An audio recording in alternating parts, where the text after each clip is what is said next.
Yes, guys, how you doing? Welcome back to the Spurs Talk Show. No countdown today. Apologies for being 5 minutes late. We just thought we were having a little chit-chat in the background. The time escaped us. How's everybody doing? Welcome back. I hope everyone is locked in for your favourite show of the week, Devil's Advocate. We've had a little hiatus, but we are back, and I mean business with Dave and with Johnny.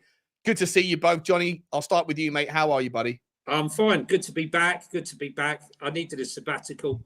And if I'm going to, come back, I'll come back here. And it's always good. We always have a good chat on here. And there's a good synergy with our conversation, although we don't always agree on everything. As I say, devil's advocate, right? That's the point of the show. Trying to put out, even if we do agree, I've got to sit there and play the protagonist and pretend like I don't, just to get the conversation flowing. But it's always an easy conversation. Dave, how are you, mates? How are you? You good? Yeah. Look, I'm very good. Very great to be back as well. Look, I think we all took a hiatus over the 2 weeks. For once we've had a 2-week break where we have nothing to give out about. Everything's going right. So it's been a good period, Shawnee, and long may man. Long may continue. I got to tell you, Sean, I'm still amazed at the amount of people that troll me, send me, calm down, right? I mean, I don't know. I don't know what this is. I've never once said we're winning the title, ever, right? No. Never, right? But I'm But enjoying you haven't said we're not winning the title, and that's what I love about it. No, Double I haven't negative. said anything. I'm just saying I'm enjoying the ride. Yeah, I'm enjoying the ride. But the reality is, don't look behind you, right? We got Pedro Porro's the pantomime defender where he's always behind you, right? But, with the title race, I can't look behind me because they're right up my arse. Right? Yeah. They're right up my arse. And, if I sneeze and close my eyes, they'll be gone, right? So just keep focused and just keep going. One game at a time. So we've got the next game coming up in 7 days or 6 days' time, Johnny. It's against Chelsea. And I think the part of the kind of the Devil's Advocate show today is figuring out how good have we actually been against teams that on paper we should be beating, but those teams setting up to play a certain way, which is never difficult. It's a sign of a good team to be able to get through tougher times when people park the brick wall. So we're going to talk about that and then look forward to what's coming up, which is a tougher run of fixtures, but hopefully really against tough. More teams that are going to be open and willing to play against us. And then we're going to figure out together, what sort of run we're going to have. There's also a little bit of news, views and clues that I want to get both yours and Dave's perspective. And I think Dave's just resetting his computer. But before we get into any further, guys, listen, we've got Drew Zilla in the house, who's always keeping an eye on making sure that the chat is in good form and smashing the like buttons. He's saying big up. Hope all's well with you guys. Let's hit the likes right away. I'm at work, but he's watching. He's watching from 1 second. afar. No worries, mate.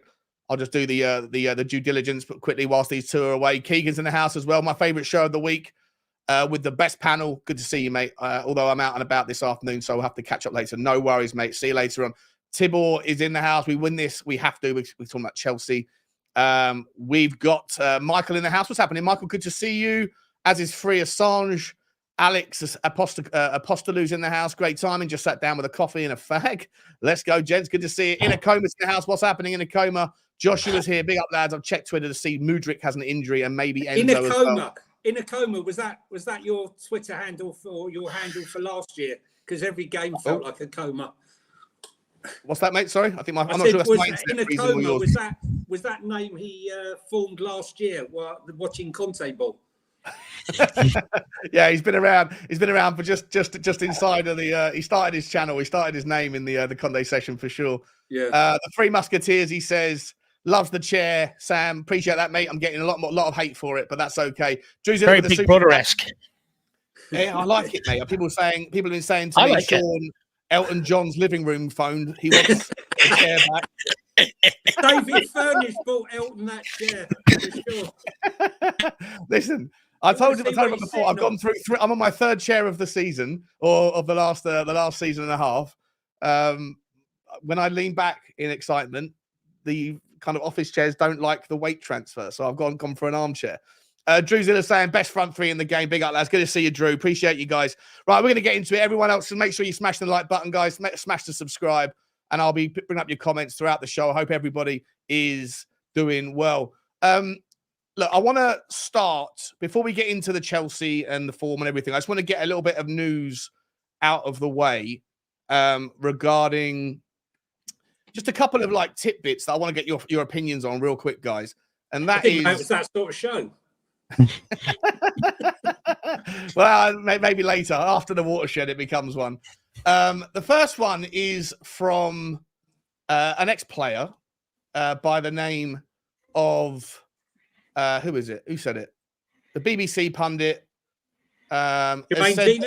Chris Sutton. Chris Sutton has said that Harry Kane is a bit gutted he's not at Spurs with Ange. Spurs are now playing attacking football. I bet there's a tiny bit of him who thinks I wish I'd stayed in the Premier League. I mean, Harry Kane is absolutely smashing it, guys, in Bayern Munich. But Bayern Munich, I don't believe, are top of the table. Dave, I'll start with you. Do you think you were Harry Kane's number one fan? I'm guessing you still are from afar. No. Do you think any part? Not anymore. He's dead to you. Is there any? Do you think Harry Kane is somewhat, reticent that he's left what could be finally the year? Yeah, he's a sellout, Sean. He sold out for me.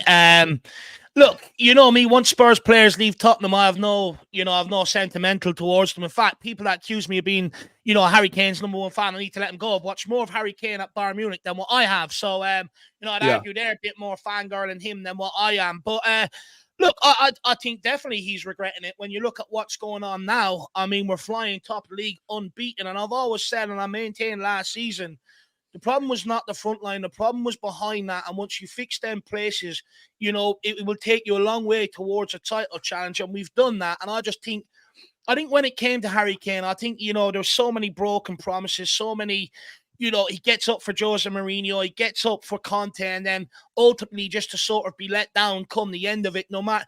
And to be fair to the guy, he always scored his goals no matter what was going on, no matter the changes, no matter management changes, this, that, and the other.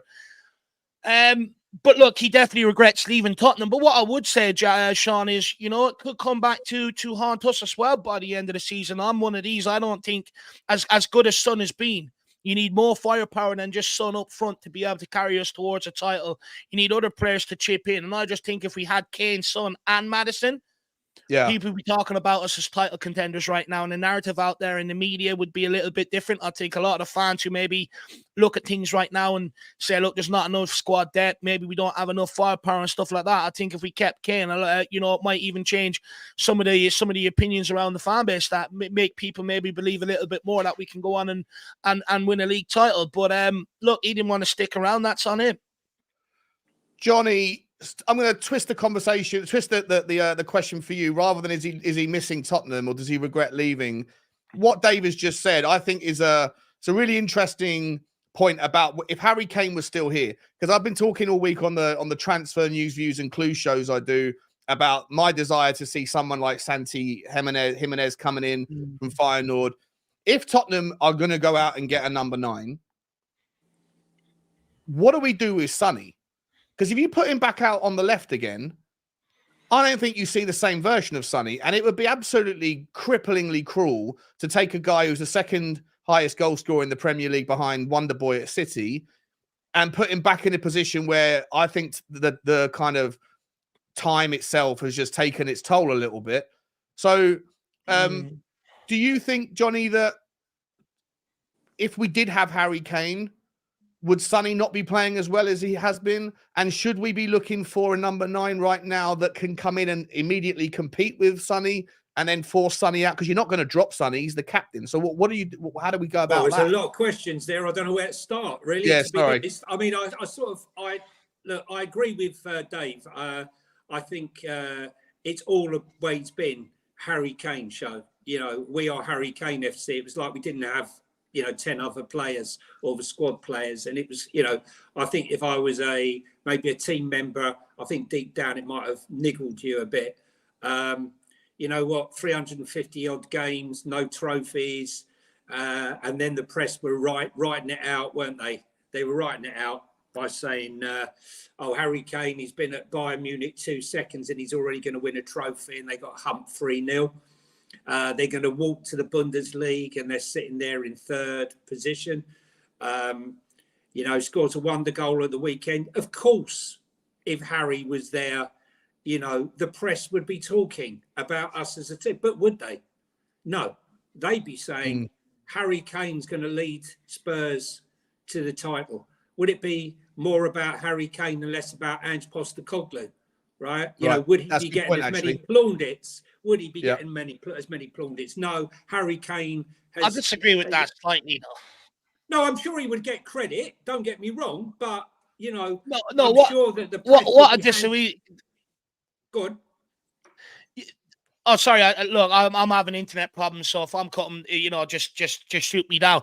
But no, just quickly, I do disagree with that slightly because I think the reason why it was looked upon the Harry Kane team, and look, Son also got a lot of plaudits down the years, is because they were the only two at the races. Everyone else really wasn't at the races. I think once you put that piece in play, and the reason why we called the Harry Kane team is because everyone looked at it and said, okay, well, you know, what have you got in the back line? Your goalkeeper's age and this, that, and the other. There were so many other pieces missing. But now when you put all them pieces together, that's a team. And I think people would look at it different and go, okay, they've got Kane, they've got Son, they've got Maddison, they've got a good midfield behind them, and they've also got a very good backline and a goalkeeper. So therefore, I think you'll be talked about more as a team. But when you've only got one player who's consistently firing goals and performing, that's why we got talked about like that. But you know what? I've got to say to you, I think it took 4 games into this season before they stopped mentioning Harry Kane on Match of the Day and Sky News. You know, in relation to Spurs, everything, even in the press, it was like, without Harry Kane, you know, with Harry Kane missing, what would it be like if they had Harry Kane? You know, the Kane narrative was still there 4 games in, right? Now, there's still articles. They're still doing the articles. What would it be if Harry Kane, look, what if he's not here? He's chose to leave, right? Did he have belief? Did Harry Kane have belief in Ange Postecoglou? I would say no. I would say he thought, look, I've listened. I've had Poch, I've had Conte and Mourinho. And if they ain't going to do it, this guy isn't going to do it as well, right? And I don't blame him for not having that confidence. But I do think that when you say the team are better, they're different better. Right, you know, are we a better team? Well, obviously we are, because we're doing stuff differently. You know, we play as a cohesive unit. I think, you know, that game against Crystal Palace, for example, on Friday, had it been stalemate, they probably would not have been so patient as they were, and I think they would have been looking for Harry Kane to dig them out of the mud with like a goal from 25 yards or running in from the side and curling one into the corner, something like that. But our approach is totally different now. Does he regret it? I don't think you can regret something when you've striven to get away from it. You know, so he wanted to get away. He's got. I think you can. You can with relationships. You can with jobs. I think you. Yeah, but I mean, the amount of times I've gone, I can't do this anymore. And then 5 minutes later, I'm like, why did I do that? I just think to myself, you know, it was very apparent when Son was linked with Saudi Arabia and he came out straight away. End of the day, I'm going nowhere. I love him, man. And Harry Kane, zip, nothing. Wouldn't even ask, you know, the players. I know for a fact that the players were asking him as soon as they went back for pre-season, and he wouldn't even answer them. So, you know, he's gone. It's history. It is what it is. I do think they need to drip feed Veliz into the squad, because if Richarlison carries on this form, then it's going to be this kid who's leading the line. He's 6'2". He's great in the air. The problem is Kulu can't cross the ball, or won't cross the ball, and no one's crossing the ball from the other side. So I don't know. Go on.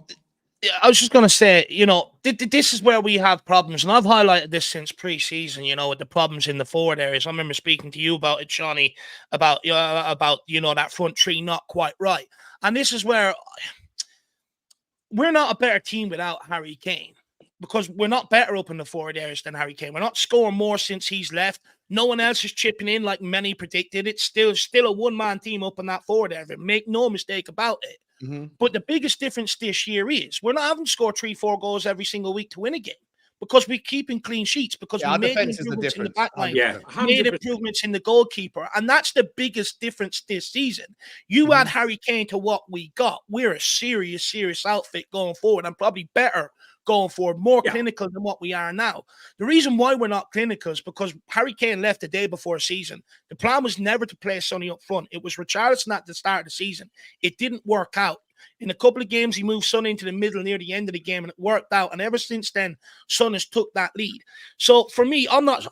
Son's doing a great job. Don't get me wrong. And look, I definitely think he can fire away the goals this year. But the wingers have to come to the party. But he wouldn't play.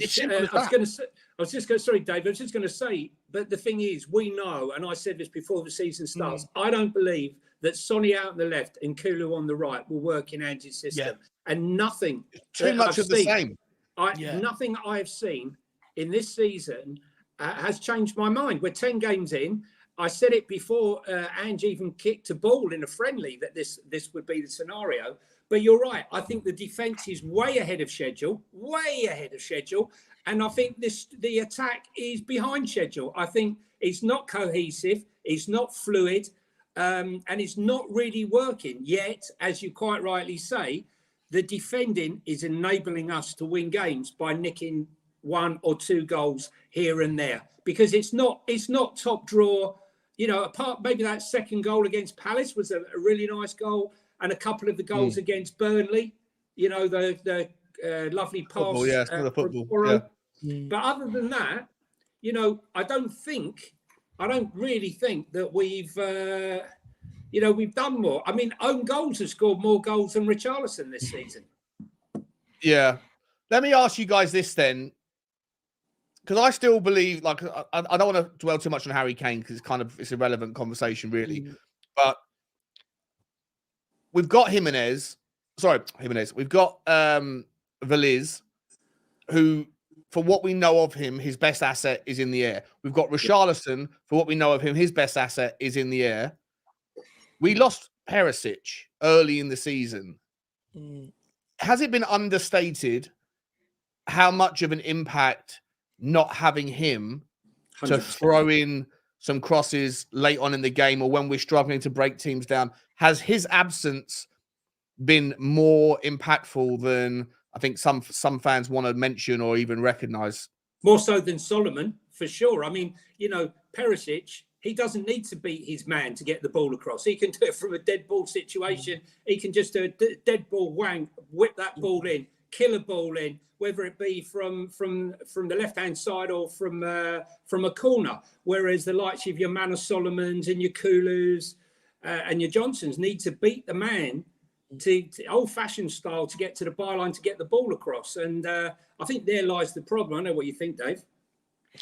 Yeah, look, for me, I think it's a huge issue. Look, before when you were putting in crosses, you had a target man in Harry Kane, right? A guy who could compete in the air. With Sonny, he can't compete in the air. So it has to be a pinpoint cross, you know, low enough for him to be able to get onto it.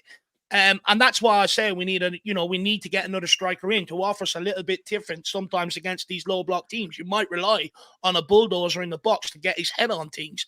But, you know, look, do we need another striker, or do we need a forward who can cross the ball? Look, I think if you put Kulu on the left-hand side, that solves that problem, and you put a right footer on the right-hand side, and that's the problem. The problem we've got is you've got wingers that want to invert, that want to beat their man, pop shots off, and play inside. They don't want to go on the outside. So, you know, it's a huge problem for us, Sean. Look, you know, like I said, I was speaking about it with you all preseason. You know, it's an absolute massive problem. It's a huge problem. Because I think if I remember correctly, if you go back to preseason in the second half, a lot of the time we played left foot on the left side, right foot on the right side, and the balls were being popped into Richarlison, and everyone was saying Richarlison, he suits this system so much better than Harry Kane. Harry Kane doesn't suit this system. When in reality, if they actually looked at the tactics in the first halves in a lot of games, we played inverted wingers, and that's where, you know, a lot of the chances were not happening because of that reason. But look, one last thing I will say is new definition of Spursy is having the greatest goal scorer, the best striker in world football, campaigning to sell him, and then sitting here calling for a striker to come in and score goals. New definition of Spursy. Yeah, I mean, yeah. It's ludicrous. The thing is, though, what I find infuriating is, we all know, even if you've not played football before, when you're a defender and you're running backwards towards the goal, right, and a winger's coming at you and he crosses the ball in first time, there's an element of panic because you're trying to defend that ball running back towards the goal. But when you've got Kulu who checks back onto his other foot, thus enabling the defender to then turn himself and face goal side, he can clear those balls all day long. And I just find it infuriating. Like someone tell him, just whip the ball in. Don't take a risk. Take a risk. Are you scared to have a shot, man? Just beat him, man. Bang. Shoot off. There's ricochets. The ball comes out. It's cleared. He's running backwards and he heads the ball. And he heads the ball to a non-rushing Sarr or a Maddison who puts the ball in the net. I think it's just all too contrived. I don't like how I know it sounds crazy because we're winning the games, but I just don't think we are in any shape, way or form fluid and at our best in attack. And as Ange says, these boys have got a long way to go and a lot of improvement. Yeah. But he said that in a way as well. I love what he said around we're ahead of schedule. The players are thirsty for knowledge, and we're getting to a point now where he can offer them more tools than he thought they would be ready to have. I'm paraphrasing, but he said something around more options or more tools than he thought they'd be ready to have. I've got more tools. No, I think he meant I've got more tools around me than I should have, namely Eric Dyer and Ben Davis. But yeah. Oh, you know what? I don't know where to go because I was about to say two things, right? Because I've got another story here regarding Ndombele. Let's cover it because you've just talked about tools like Eric Dyer and Lloris and all that. Obviously, I think Tottenham are hoping to free up two places in the squad in January by either cutting our losses, getting rid of Hugo Lloris, letting him go for free, or just cutting his contract. The same with Eric Dyer. But unfortunately, I don't know if you guys have seen this, but there's a story out this morning from, it's written about in Sports Witness, but essentially I won't go through it too much, but it's basically saying that Ndombele is when he came, he was 6 kilograms overweight. He's at 20% body fat, and the goal was to get to 16% body fat, but nothing has changed drastically. His weight has only dropped by 2 kilograms, and the body fat percentage hasn't changed at all. And according to Photo Sport, or whatever it's called, Photo Sport, that the Turkish champions have given up on him. He's only played 170 minutes, I think, and they're looking to bring in this guy from Alkmaar, Danny De Witt, for €1 million, and they're going to cancel the contract. They're going to terminate the loan deal in January. What does that do to us? Dave, I'll start with you. Look, first of all, even if he comes back, I'll just tell him he ain't being registered. I'll be honest. It really grated my gears in years gone by, hearing people, blaming the club for Ndombele, that, the chopping and changing at the club, the mismanagement Ndombele was the problem. I've always said, a manager can do whatever they can. They can motivate a player in different ways and try different things. Basically, you can lead a horse to water, but you can't make it drink it, right? It has to come from within himself. I'll be honest, when he comes back, I'd say to him, you're not even training or playing with the under-21s. You'll be in here on the afternoons, when everyone else has gone home. But second of all, I'm glad that the Turkish club are getting tough. I want a lot of these guys out of football. If you ain't here to play the beautiful game, if you ain't here to represent a jersey in, the way that fans want it represented, and you're just abusing the game for money, get the fuck out of it. So I'm glad they're absolutely getting tough on it. I'm sick of it. Look, this guy has more talent than most than most players across the world, and his baby toe. However, you have to have work rate and the mentality to go with it, and that's really what lets him down. Ultimately, so much talent, but it's just absolutely wasted. And I'm seeing a lot more of this lately, over the last 5-6 years, and it's sad, really, to be honest with you. I just wish someone could shake the guy. And just try and get into him if they could, and have a word with him and say, look, before you know it, you're going to be 30 years of age, your career's down the pan, and you've just been a journeyman. But look, he doesn't want to switch on. I think he's very comfortable on his 200 grand a week. I think it's demotivated him. Yeah, clearly. Too much too soon, Johnny. What's your thoughts on Ndombele, and what should Tottenham do? So just to clarify quickly, Adam's right. 3 places we're going to open up. Perisic is also probably going to go to Hojbjerg split. Look, the thing I really found interesting about the article, they spoke about Tanguy and Ndombele, and they showed a picture of Tanganga. Don't worry about that lazy journalism. Is that a racist thing, or is that saying that they can't tell the difference? I mean, come on. Look, I did a tweet when he came out of the car for the first day of training, and let's just say it gained a lot of traction. I had nearly a million interactions, and most of those people called me a racist because I said, look at his body language.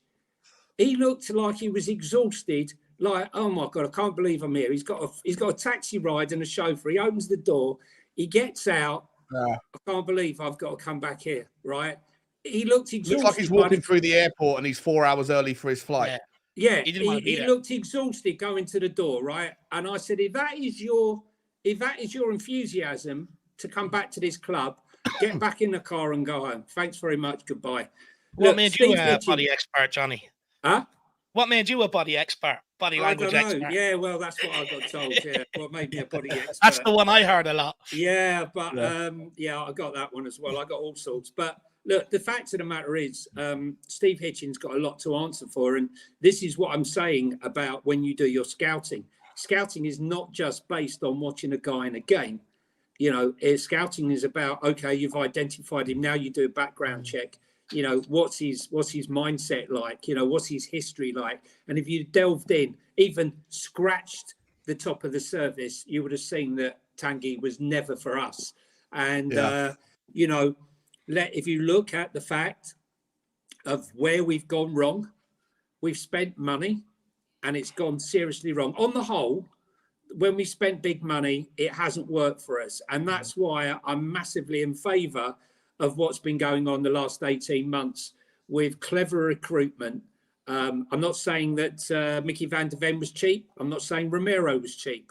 But I do think that there's been a lot more depth into the background of these players. He's got to go, man. It's embarrassing. I mean, how can you trust the guy who runs like he's got a rucksack on his back? It's not normal.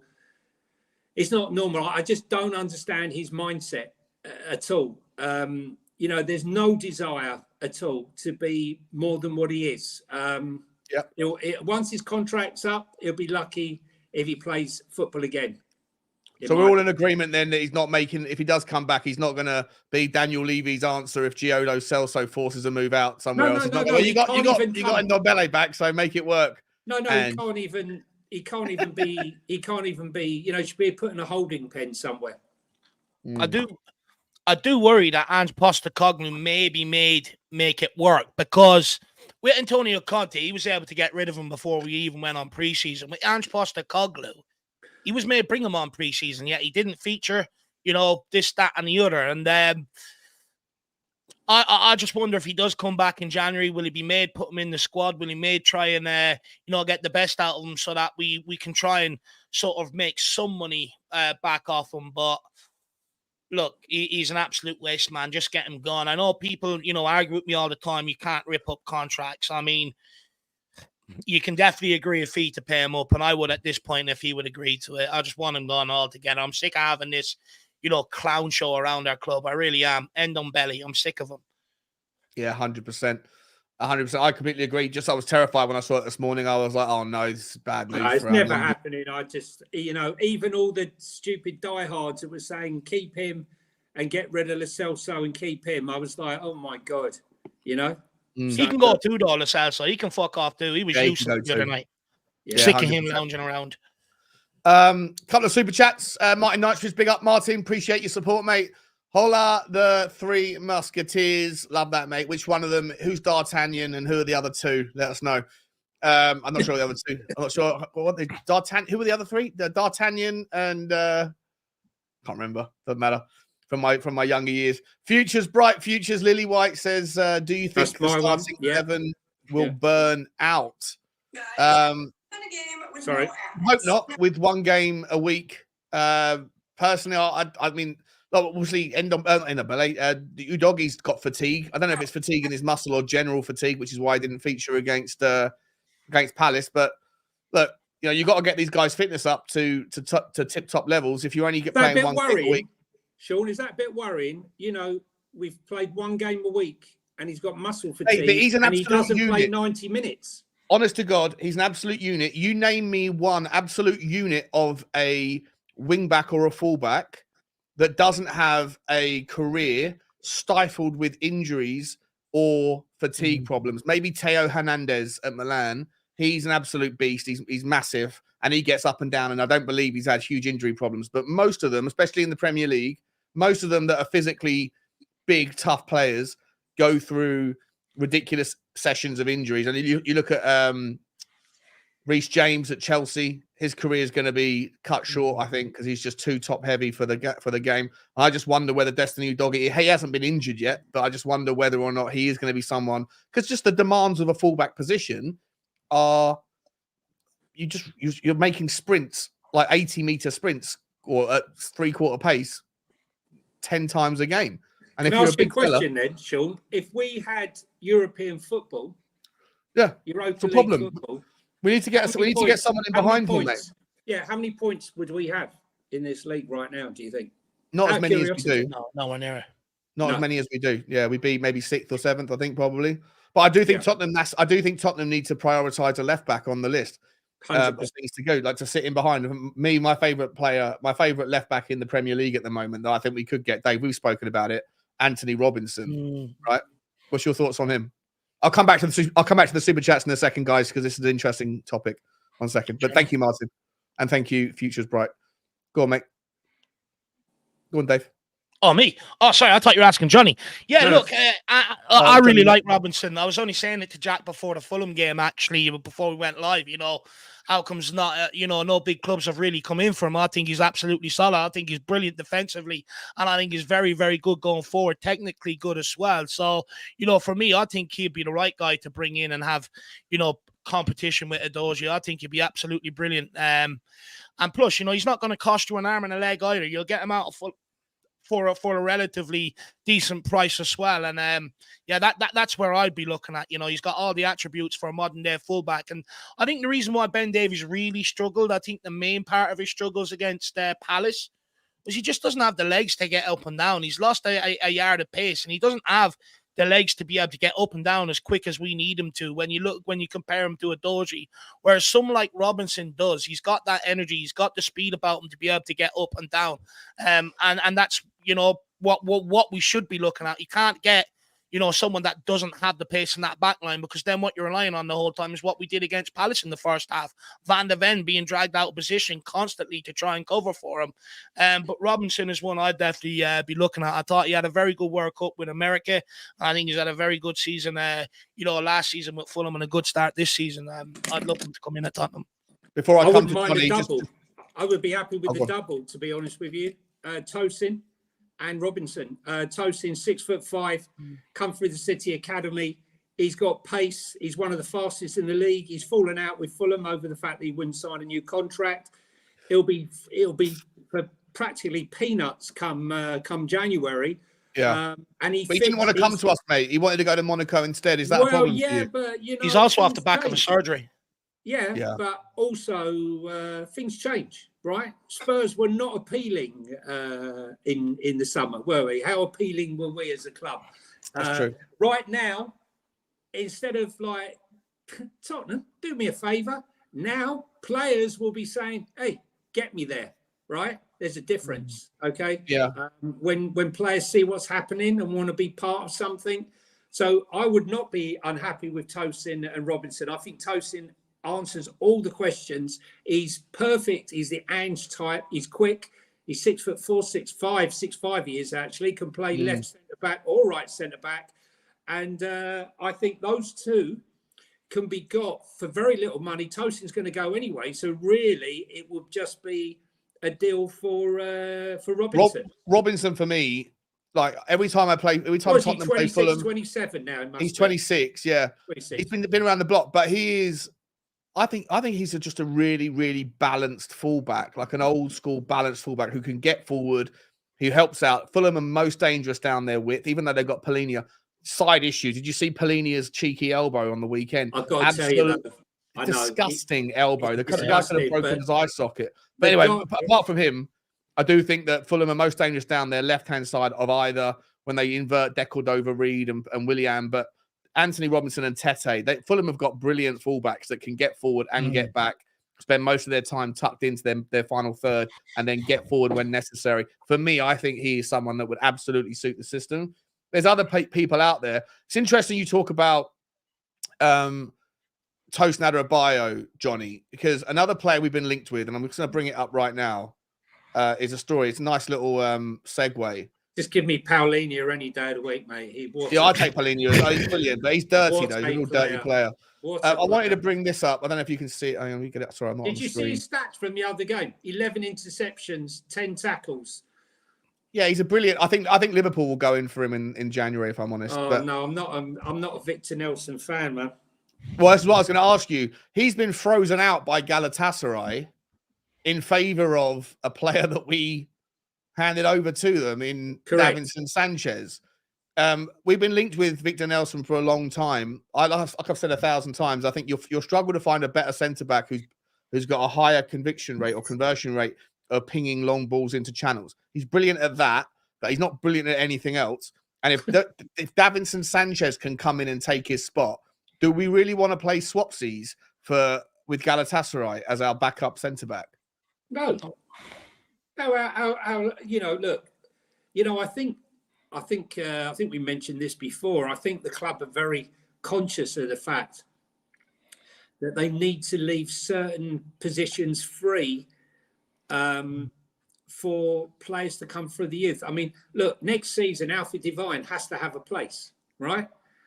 Donnelly, next season, at his age, he needs to be involved in that squad. Could he be getting minutes? I think it's now's time to let Skip go, get some money for him, and bring these players in. And I think you've got to be really careful. I think Ashley Phillips, it's a bit too early for him, so we can get another centre back.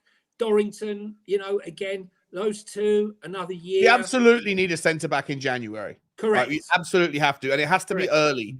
For me, I don't want. I think that Daniel Levy's done fairly good business in the last 2 January windows, but it all came late. I don't want to see this 31st of January deadline day celebration because we're already losing 3 big players for our team in January, not in the centre back position. But the longer you go on with just 2, like Dave, you made the point earlier. I'll come to you to respond to this one. Like the difference this season, the reason why we're first is not because of our front line, it's because of our back line. But if you lose one of them and it all falls apart very quickly. You saw how targeted Ben Davies was against Palace. Roy Hodgson went, Ben Davies is in. All right, let's tear the whole form book up. Just ping it down that side over the top and see how he copes with pace. And he can't. He can't handle it. Neither can Eric Dyer. And so we need someone in who's got pace. And I think Tosin's probably the most realistic, reasonable guy who we can come in who is a level up on what we have and has the pace and the physical presence and all that stuff, Dave. I just have my reservations if he's ready to come in and hit the ground running for what we need. Look, I really like the player. I agree with Johnny. I think, look, I'll be honest. I think he's very good. I don't think he'll be too far off Romero Van de Ven once we get our hands off on him. But we do need a centre-back to come in and hit the ground running, sort of ready to go in January. You have to remember we're losing players to AFCON, losing players to the Asian Games as well in and around a similar period. So that defence will have to be watertight and we will need reinforcement. So I just worry whether Adarabioyo, because of his surgery, whether he is going to be ready to hit the ground running for what we need. The other alternative, SpursTalkShow, he's also out injured. So, again, there's question marks. Season ender. He had a season ender, didn't he? He's done. Yeah. Was it a cruciate or Achilles or something? Is that you say? Sorry. SpursTalkShow. Oh, right, yeah. The Torino centre-back. He's got a long-term injury. So, Look, it'd be interesting to see what the club do this January, but I would put a centre back on the list. However, look, if we Do you like don't that Branthwaite, Dave? Just quickly, do you like that Branthwaite from Everton? He's playing very well. The big blondie haired guy. Yeah, he had a great game. The new Maguire. He had a great game against West Ham. But listen, that's playing dice. Tarkowski. I got to tell you. I don't know about you, but I'd love to be a fly on the wall with a little camera looking at 1,000 cameras during that Crystal Palace game where Mickey van der Ven hit the deck, holding his knee, banging the ground. Yeah. Everyone was like, oh my God, season's over. Season's over. Ben Davies and Dyer back to the drawing room. And that's how bad it is. One injury to Mickey van der Ven and it's all over. And look, right, I know it's not ideal, you know, a Dorrington or a Phillips stepping in, but I'd much rather one of them step in than having to resort to a Dyer just because he refuses to leave and stuff like that. If it comes to it, I'd rather give one of them the opportunity than, you know, give Dyer the opportunity. But it is an area we need to look at in January. But look, even if you wanted to sign, look, I think a centre-back would be ideal more so over left-back because Van der Ven, if needed, you could push him out there to play left-back.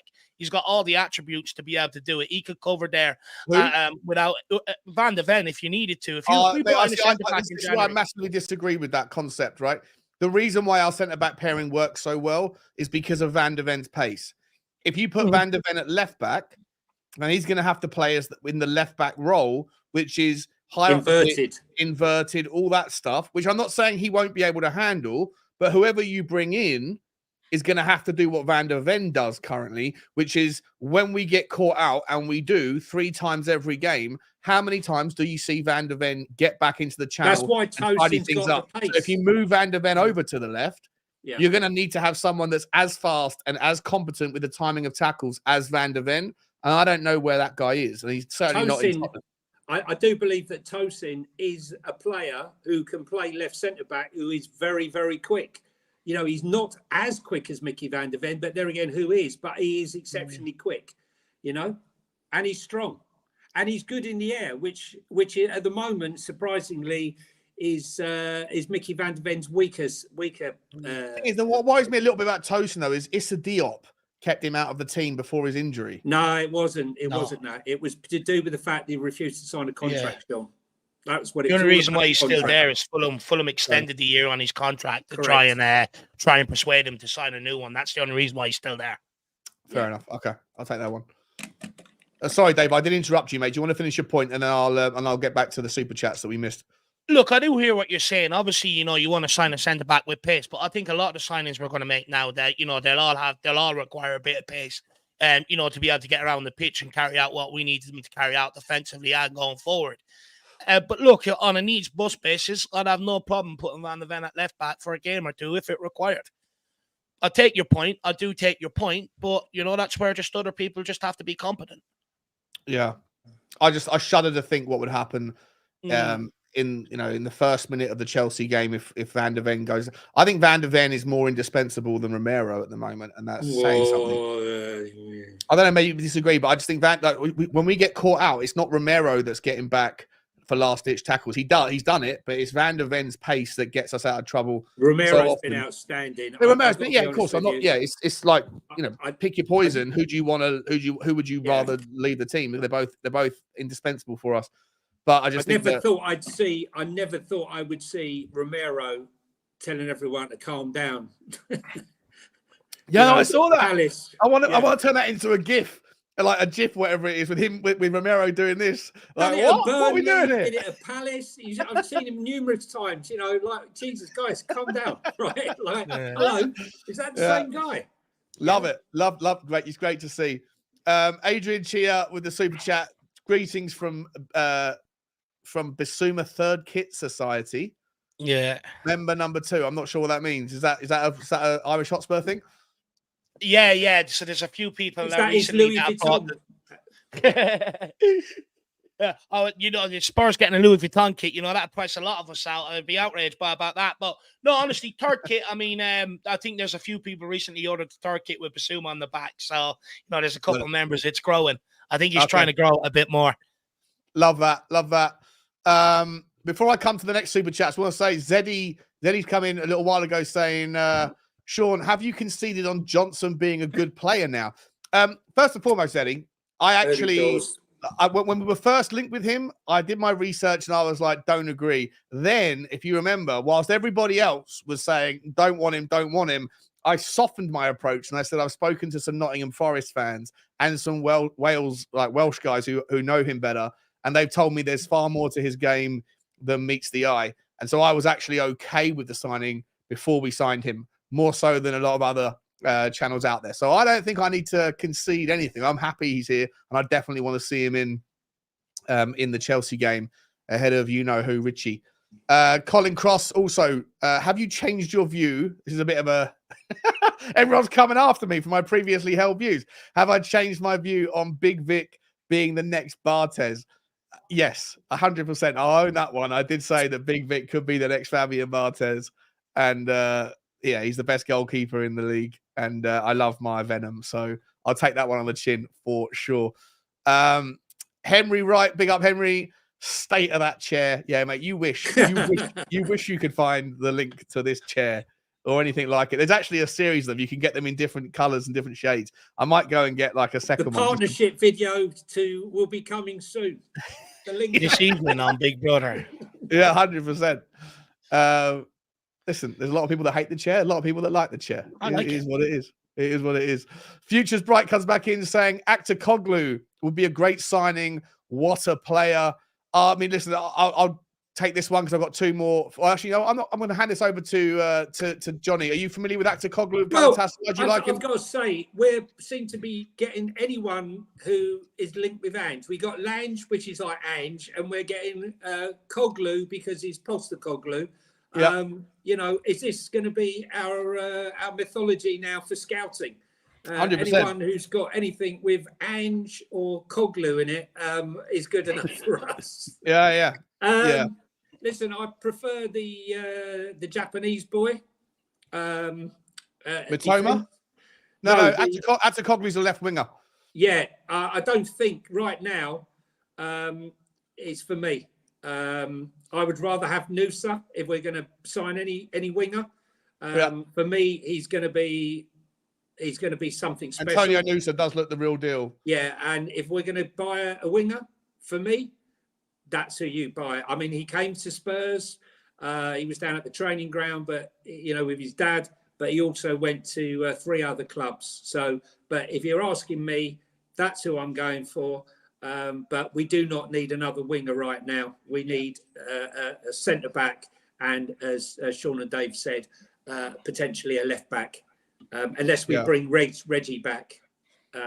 Interesting. So you don't think we don't need anyone who can drive at the players, because like someone like Actor Koglu, I personally not in January, Sean, because I think in January it's very difficult to get the players you want. Clubs don't want to let players go. So, I don't want to get someone for the sake of it and get stuck with them, right? I only want to add. I'd rather not have anyone than buy a piece of turd just to fill a gap, in the league. Well, Actor Koglu certainly isn't a piece of turd. He's a really, really, really good player. No, I'm not calling really him tricky a turd. player. I'm just saying I don't feel with Manor Solomon, with Kulu, with Gill, and Johnson, that is a position that we really need to be worrying about. See, everyone's talking about it because we've carried a lot of injuries there this season, over the course of the season. But now that we're starting to get players back, there is a bit more competition for places. I think that position will get better for me. Left back, centre back, and a striker. I do think we need that different option to what Sonny can provide. And the reason why I say that is people forget when Harry Kane was out injured, who filled in for him up front and chipped in with the goals while he was missing? Son. And if there becomes a period where Son gets injured, who's going to chip in for him? Right now, I don't bank on anybody. So I do think, it is important to have that different option to Sonny up front, someone who can put the ball in the back of the net. Was Brennan Johnson that guy? No, I don't think he's not a striker, man. He's a brilliant finisher, mate. He's a brilliant. This is what turned my attention on him when I first reviewed him. I was like, I feel like he's a one-trick pony. His passing stats were awful, but it might be down to the way Nottingham Forest played. But the one thing you could say is that from that right wing position, his ability to find this corner of the net, the side of the net, which it exponentially increases your chances of getting past the keeper. Harry Kane's a specialist at it, one of the best. Lineker was too, all the way back. If you can find the corner, if you can hit the side of the net, chances are a shot on target equals either a very good save or a goal. And I think that Brennan Johnson's ability to find the side of the net was understated. Then speaking to these Nottingham Forest and Welsh fans who said, yeah, it does that, it does so much more. I don't know we've seen anything like I think we haven't scratched the surface of Brennan Johnson yet, but I don't want to see Richarlison playing in the 9. The guy can't trap a bag of cement. And so if Sonny's not going to be there, I think you do need someone to come in in January, because if Sonny goes out for 3 games or if he gets injured, and I think he is somewhat nursing some sort of repetitive strain in his groin. If it's not Brennan Johnson, then I don't know where else you go with it. I honestly, I just don't. I just see him as too lightweight. I mean, look how much Sonny struggles against the low block, right? I mean, could you imagine Brennan Johnson? He'd be look more like Brenda Johnson in the low block. Look, I just think he's all right on that right hand side. I think that's where he go. I would rather see us drip feed Valise in between now and January, giving him 10 minutes here, 15 minutes there. Bringing Sonny off if we got the opportunity, and giving this kid minutes, because the more minutes he gets, the more confident he gets. And, the promise of, right, well, we're going to let you loose for 4 weeks in January for you to do your bits. I don't want to not see him get any minutes between now and January, and then suddenly we got injuries and we've thrown him in at the deep end, and then everyone's on his back. He's a big unit, even for 6'2". He's quite broad. I loved all the comparisons. He's just another Brian Gill. He doesn't look like that to me. Look, we paid a lot of money for him, $17 million. It's the most we've ever paid for a South American. We did that for a reason. He hasn't been scouted and paid that money for nothing. It's our first foray into a direct buy from South America. They've done their research. They've done the due diligence. The kid has got something about him. And, for those saying as well, oh, yeah, but, he's not used to the Premier League. Go and look at the games for Rosario Central and some of the atmospheres. It makes Tottenham Arsenal look like a cakewalk. Honestly, speaking of Tottenham Arsenal, Celtic look like a cakewalk. Honestly, it's mental out there. So speaking of Tottenham Arsenal, Jay's in the house. Pick up Jay. Sean didn't watch the Arsenal game. That's the difference between Sonny and Brennan. Mate, I was at the Arsenal game. He went there. What are you talking about? I spent half a month's rent to get a ticket to that game. I saw the game. He didn't like it, so he fucked off down the Emirates. Exactly. I effed off down the Emirates, 100%.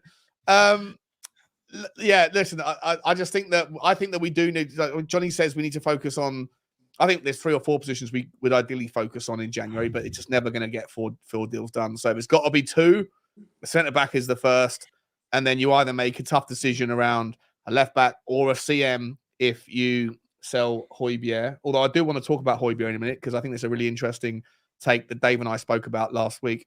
Before I do, let me finish off these super chats. Martin Knightsbridge back again. Big up, Martin. If Sanchez replaces you, then enough said. That's about Victor Nelson, 100%. Yeah. Frankly, thank you for super chat, Martin. Frankly, Tottenham saying, you're at a retro shop for chairs, Sean. Yeah, mate.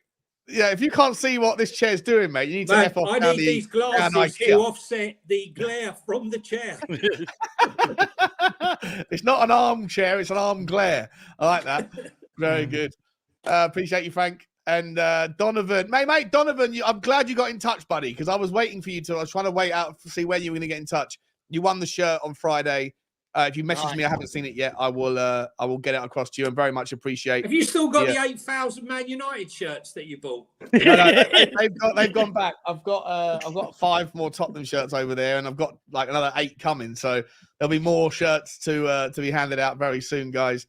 Appreciate you, Donovan, mate. I'll get that over to you as soon as I can. Very, very nice, mate. You didn't need to do that, but I really, really do appreciate it. I'll respond to the Instagram message. Boys, I do want to talk a little bit about Pierre Hojbjerg, the centre. We haven't spoken about the central midfield today. We spoke mainly about the forward line and the defence. The midfield is balanced at the moment. Blessed. Everybody was expecting Hojbjerg to not be able to fit into this system, But the geezer's come back in and like a true champion, a true Viking warrior. If Ellie's watching, she'll appreciate that. He stepped up. And I want to play out the game now. Is it more important to find a way to convince him to stay and be a part of this? Or is it more important to try to find a club that will pay real value, the correct value, which we haven't been able to do with any of our other assets for the last 3 years, apart from Harry Kane, and get 35 million and then re-put it into a player that's a little bit younger, a little bit of a better fit for a specific role? Dave, I'll start with you, mate. Hojbjerg, stay or go? Look, I've been one of them. I've sort of, with Jack and Ellie, I feel like I've been out on my own sometimes as well, defending the guy. Look, I always said, he would fit into Ange ball. I think his biggest weakness is when you put a weaker player in beside him, he's not going to elevate them and he's not going to take control of that midfield. But when you put him in with players on his level or better, it can drag him to a new level. And for me, I'm glad that he has shown fans that he can step in, he can play Ange ball, and he's a lot better passer like he demonstrated against Fulham than what people give him credit for. But look, I've always said, keep him. For me, you want to keep Maddison, Papa Matasar, Basuma, Bentancur, Hojbjerg, and I've always argued, even a bit about selling him in January, I've always said, well, hang on, you've got AFCON coming up, you're losing Sarr and Basuma out in the midfield. For me, I think you've got to keep him. That's where he has a chance to really come in and impress. But my point was always, get rid of players that aren't contributing, like Skip, like Lo Celso, cash in on them, use that money, and go and bring in a sixth midfielder, and there's your 6 midfields, one for every position. You've got a really strong midfield. I'll be honest, I don't get some of the disrespect that Hojbjerg has gotten down the years. I've seen more disrespect to him than people like Dyer, who has just been shit, people like Sanchez, who has just been shit.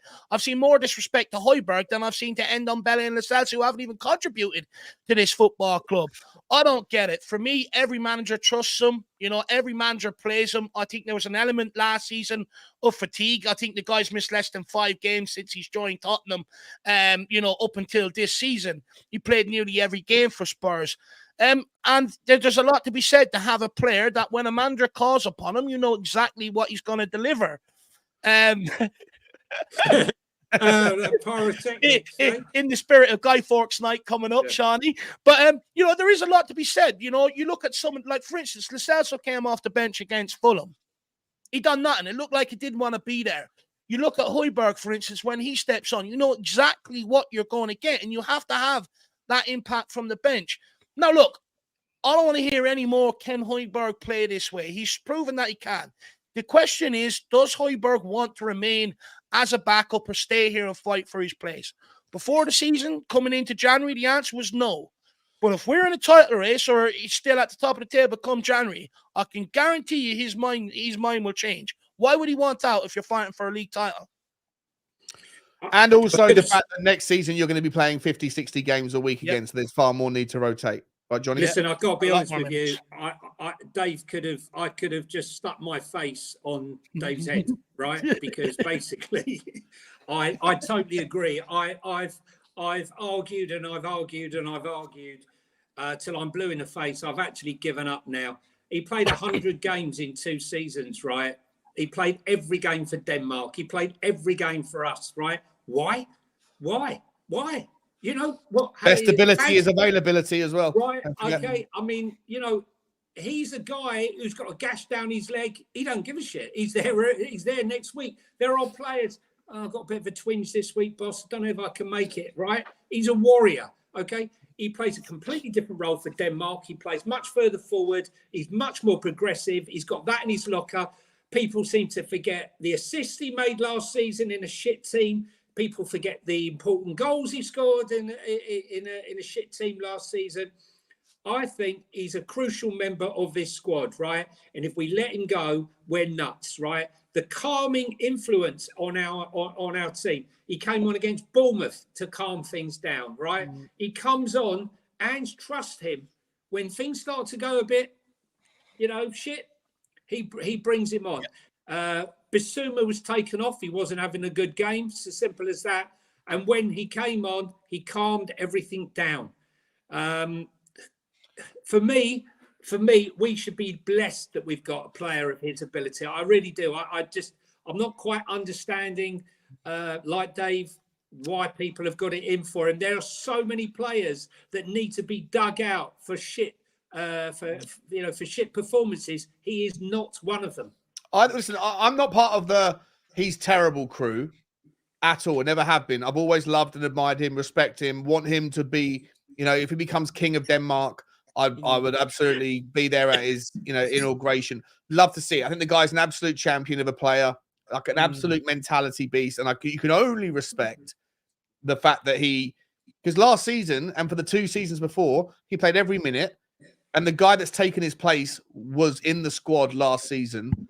And then the new manager comes in and says, I don't want you, I want this guy. You could forgive a person for was your microphone? No, I didn't think it was. Yeah, apparently. I'll just sort it out now. Give me 1 second. Oh, it didn't sound like it was loud to me. I think Johnny that he's an absolute mentality monster, because when he comes in, you can see players going like a Lo Celso who's like, well, I'm not really going to try because you don't fancy me anyway. So, you know what, like, I don't really care about this football club if they don't care about me.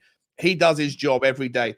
However, the argument from me, this is devil's advocate time, whilst I'm happy with what you guys have said and I agree, but for devil's advocate purposes, if you could get 35 million quid for him, if you could find the club that's willing to pay it and it's a club that he wants to go to where he's going to be influential and he's going to have similar opportunities to do good things in that league, then is it right, or is it something to not overlook that with that 35 million quid, you could go and get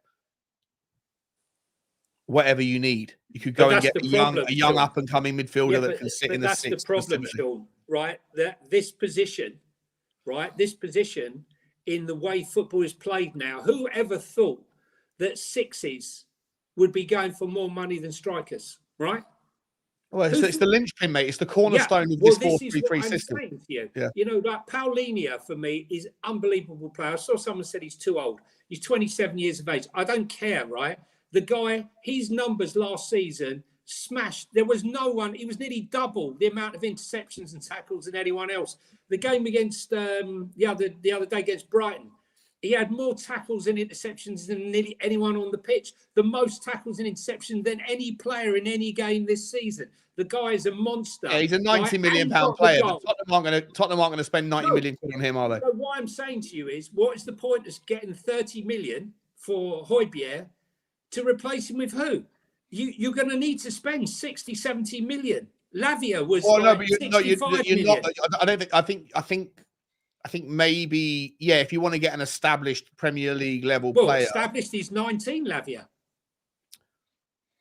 Yeah, well, Lavia was never worth 100 million quid. It was 60 something million. 70 million quid. That was a bidding war of a guy who's got more money than sense in Todd Bowley, doesn't know what he's doing. And he's just saying, I'm going to take whoever you want. So Liverpool were prepared to pay over 50. My point here, Sean, is that this position is such a linchpin position now. Yeah, but is Hojbjerg a quintessential six? I don't think he is. No, he's got more to his game, and that's why I feel like why would you get rid of him? Because you could have a situation where Papa Sarr is the holding player and Hojbjerg is. Great debate right there. He's Phillips. Not for me. He's Harry Winks. He's not Harry Winks. He's not Harry Winks. Hang on, Calvin Phillips has got 4. Hang on, Gareth Southgate. Right, honestly, how Gareth Southgate is still picking Calvin Phillips. There's a reason why he's only had 5 games in 2 years, right? Or 18 months or however long it is, right? There's a reason, Sean, right? And it's not down to just injuries. He's not good enough. He's not good enough. It's just not good enough. But Pierre Hojbjerg wouldn't get into Manchester City squad either. But you look at his career. I'm sorry. If you look at Hojbjerg's career is better than Calvin Phillips. Sorry. I agree with that. I like Phillips. I think Phillips is. I remember back when Leeds. You like his man bun. That's what it is. I'm a fan of his bun. Yeah, but it's a man fun to me. But I think that his ability to spray passes deep into channels is exceptional. I think that the problem thing with Pierre-Emerick Hojbjerg, again, why is he not getting minutes, Sean? Why is he not getting minutes? Even with all the players that have left Man City, even with all the injuries, why is he still not getting minutes? Johnny, if he was a different nationality, nobody would be talking about him. That's the truth. If he was Irish, if he was Danish, Finnish, and no one would be talking about him. No, I think he's finished. Nobody would be talking about him. Look, I just don't rate him as a player. When I look at him for England, I think he plays very, very safe, sideways passes. We've had that with Harry Winks. We know how boring and repetitive that gets and how annoying it gets. You just want someone to be brave on the ball. And look, when he went to City, he had promise, but he hasn't developed that promise. And if we want to catch City and we want to get there, for me, I don't think it makes sense to bring in a Calvin Phillips on loan and sell a Hojbjerg. Hojbjerg loves this club. Johnny, correct me if I'm wrong, but I believe he's first in the training ground and more or less last to leave nearly every day of the week. Ultimate professional. Setting standards that weren't there in previous years. All this sort of stuff cannot be overlooked. Now, look, for me, it just makes sense, Johnny. I don't know what you think. Keep him until the summer, and then we can have that debate whether you want to move them on. But right now, it's about shifting out players that aren't contributing, and even when they're given the opportunity, they don't. Build the squad out to make us, on the same level as a City, as a Liverpool, as an Arsenal, with a bit more strength in debt. And then the summer, have the conversation about maybe moving Hojbjerg on once Lo Celso's gone, once Skip is gone. Hojbjerg I've been told Skip's better than Hojbjerg, Winks was better than Hojbjerg. He's lasted out every single one of them. He's not as bad as we make him out to be. Well, I don't make him out to be as bad. Look, he was part of the players' committee. When he's come in and now he's not part of the players' committee, has he thrown his toys out of the pram? No. Players still come to him for advice. He's still respected within the group, right? He's very respected in international football. Look how many goals he scores for Denmark, right? He plays a different game. He's a leader. He's experienced. He knows, when you're in a game, we got a team full of youngsters. When you put him into that team to add that little bit of experience, a little bit more of that nous that you need in certain games to get yourself over the line. And Andrew's mentioned it before. He's that calming influence, bringing him on for 20, 25 minutes towards the end of the game. Does he feel like he should be getting more game time? 100%. But I don't think he's not thrown his toys out the pram. He came in, he had a very good game. I thought when he replaced Basuma in the Bang game. He didn't throw his toys out of the pram when he got dropped. He came on for Crystal Palace. I thought he had really good when he came on. I think he's just, for me, Phillips is not the answer. I think you keep PEH until the end of the season and then you address it then. You do not address it now. And if he wants to stay on and sign a new contract, I'm happy for that as well. All right, listen, it's an interesting one. It's a debate that's going to ramble on. I personally like Pierre-Emerick Hojbjerg, always have done so. I was just sort of playing devil's advocate. A couple more super chats, guys. And I don't know how much time you've got, but we're over an hour in. Let me quickly play devil's advocate with you, Sean. If not Hojbjerg, who do you think would be the ideal player then to come in and perform that role that we can maybe... Because I don't really see us putting any extra. If we've got centre back and left back to buy and probably another striker, we'll have to spend what we basically sell in that position probably. Correct. So what player do you what apart from a Calvin Phillips, because that'll be a loan deal. We ain't paying for that this January. Forget about that. We just won't. So what player would you think then would come in and maybe add more to him than to this squad?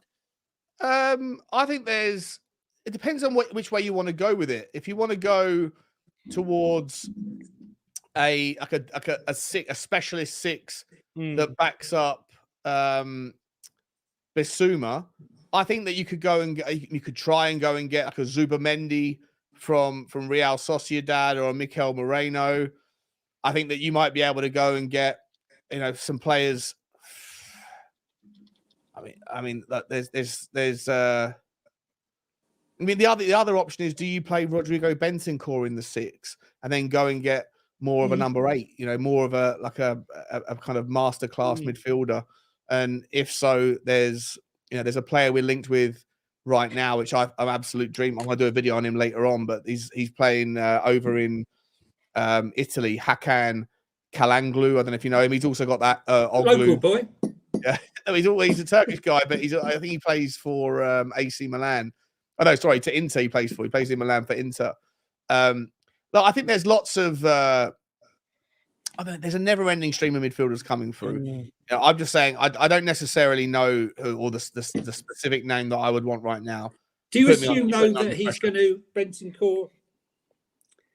You know, we're all assuming that Bentancur is going to make it and he's going to be the same player. You know, we've not actually even contemplated the thought that he might break down again, that he might not be the box-to-box player, because I can tell you one of his worries when he was confiding in friends that he might not be as fast. He might not be able to do the same type of game. I was saying that to me today, funny enough. Yeah, he's even admitted. So he will have to adapt his game, and he worries that whether or not he'll still be as fast. And he thinks that if it doesn't work out, that he would have to go back and play in Italy, where that tempo will be he'll be able to survive there without a problem. But he loves the club, he loves the Premier League, and he's really desperate to prove that he can make it all the way back. But it is going to be really difficult. And I as they say, one swallow doesn't make a summer. I'm hoping that, we ease him back gently and we don't expect too much of him. And he does rediscover that incredible form, because for me, the few months before the World Cup and at that World Cup, he was unbelievable. He was the best player for us before the World Cup break for Conte, even ahead of Harry Kane, in my opinion. And at the World Cup in the group stages, he had the best midfield stats. Unfortunately, the injury, it cost him. And I do think that playing him against Leicester was foolhardy, raced him back. He didn't need to play in that game, and he's paid the price. But let's see what happens. But he's not a bad shout, actually. I like that guy. I know I'm not from Everton. I think he's a brilliant player. What are they going to want for him? That's the problem. They're going to want. Everton are broke, mate. Everton are bankrupt. That's what I'm saying. You could go in there and do a double sweep. You got 60 million out of us for Richie. They'll probably get 120 million out of us for Onana. Well, he's a good player. Look, it's an interesting point. I don't know. Maybe you're right. Maybe you can't find someone who's a ready-made replacement for 35 million. Maybe you have to go and find someone who's 19 years old and who's emerging as a player. And you go, well, let's see if you're good enough. But are you going to go and get a player of the top highest level who wants to stay and play second fiddle or rotation at best to Bissouma? And if the answer is yes, then I think you have to ask the same question about Hojbjerg. And we're going 360 here, because Hojbjerg, if he doesn't want to be here, then we're going to have to find that solution. If he does, then maybe he's the right guy. Just quickly. I know you want to move on. Right. You were saying there about bringing, maybe we could find a 19-year-old or something. But when it comes to, I'm not like, I know you, Sean, like you sort of look at the academy players and you're like, yeah, there are maybe a couple that deserve an opportunity. But, we talk about maybe bringing in a young 19 to 20-year-old and stuff like that. But then why not just give one of the players from the academy that opportunity? But I don't know who is the sixth. Who is the six in the academy? You guys would know this better than I would. Who is the DM? We seem to be riddled with talent in certain areas of the pitch, but I don't know who that monster number 6 kind of young. You've got Craig and Foster play in there a lot. Yeah. Brooklyn Alliance Foster's more of a centre back, and those levels and those guys are not thought of in the higher echelons like an Alfie Devine. They're not a Donnelly or a Dorrington. Not a Donnelly or any of those guys, right? So yeah, I don't know. Maybe that's an area that, like I say, I don't know. We're speculating here, but in an ideal world, we could convince Pierre Hojbjerg, because I think my mind's changed a little bit on Hojbjerg. I think he's been brilliantly professional. I still wish you could whip the ball around a little bit quicker, because if you're going to break down low block teams, and we're going to face a lot of low block teams for the rest of the season, then one of the ways of doing that is spreading the ball from left to right in an instant. And I think that Hojbjerg, and for what it's worth, I think Bissouma also, like when we were playing Liverpool and they were down to 9 men, we were treating the game like we were still playing against 11, just with a lot of possession. And I think you need to kind of whip that ball around a little bit more. Am I still with you guys, or is my internet? Yeah. No, you're still with us. Okay. Anyway, let's move on. So we'll get through a couple of super chats. We've got Blackazini. Good to see you, mate. It's a member for two months. Thanks for your support. Asia Cup in Jan. Need to replace Son's goals and press. Yeah, 100%. We've spoken about that already. Appreciate you, mate. Jeffman 777. Big up, buddy. Thank you very much for the generous donation. Look at City. Haaland is banging goals, but they still need Julian Alvarez. We need more than just Sonny, especially when we're back in Europe. 100%. I can say I do think we need something else to happen there. In a coma saying Sean, Dame Edna is looking for her chair. Yeah, there's a fight over it. Him and her and Elton John. Aaron J saying Sean, this is for the new chair. Big up, Aaron. Appreciate you, mate. Yeah, it's quite expensive. And Martin Knight's been saying great show, lads. I really appreciate it. Really appreciate it, Martin. Thanks for your super chats today. All right, guys, last topic of the day. I don't know how much time you got left, but the thumbnail was all about the Chelsea up next, and we haven't spoken about Chelsea at all. Dave's dropping out. I hope he's going to come back in a second. We got to talk about Chelsea, Johnny, right? How do we... Yeah, who? Look, for me, just want to say this quickly. It's your, I want you guys to take over, but I don't know if it's a good thing or a bad thing, but I think Tottenham have flattered to deceive a little bit in recent weeks, playing mainly against low block teams. We're going to start to come out now against teams that are more likely to play a bit of football against us. Chelsea certainly will be that team. Under the lights, at White Hart Lane, at the stadium. What are your thoughts about it? Is it a banana skin, or do you think that based on their recent performances that we should just be able to kind of walk through them? What's your overall thoughts? I think against the big teams, Chelsea have actually played better, funny enough. They played better against the big teams than the small teams. I don't think it's going to be as an easy game as a lot of Spurs fans think. I think Gersto they're going to attack us on the flanks. I think it's going to be a really interesting midfield of if Caicedo and Gallagher and what's his name, the Argentinian, Enzo are there. That's going to be a proper battle between our three and their three. I really like Levi Colwell. I think he's a really, really good defender. I think it's going to be a really interesting game. I think this could be one of the best games of the season. Poch ball v Ange ball. I think, they're going to come at us. I don't think they're going to be nervous about coming for us. And it's how we handle them, really. They will have more space than they're used to, Are we going to counter-attack them and suck it up? No, I don't think so. I think we'll be attacking them. So it's going to be an interesting game. I think we're going to have two teams. It could be a bit of a basketball game, backwards and forwards. Chelsea have got some really good players, and I don't know. I really don't know. I'd love to think we'll absolutely smash them. It's going to be a tough one, mate. It could go one of two ways, right? For me, Tottenham playing our best version of ourselves against Chelsea. Chelsea create a lot, right? When they've got the ball, when they're playing against low block teams, they have a lot of possession. They create a lot of momentum, but don't really get. They got no one who can finish their dinner. Cole Palmer's come in and has been, pretty good. Sensational. Really sensational. Nico Jackson. I thought Nico Jackson was going to be a real hit in the Premier League, but more I got like that Jesse one wrong. Jackson at the moment.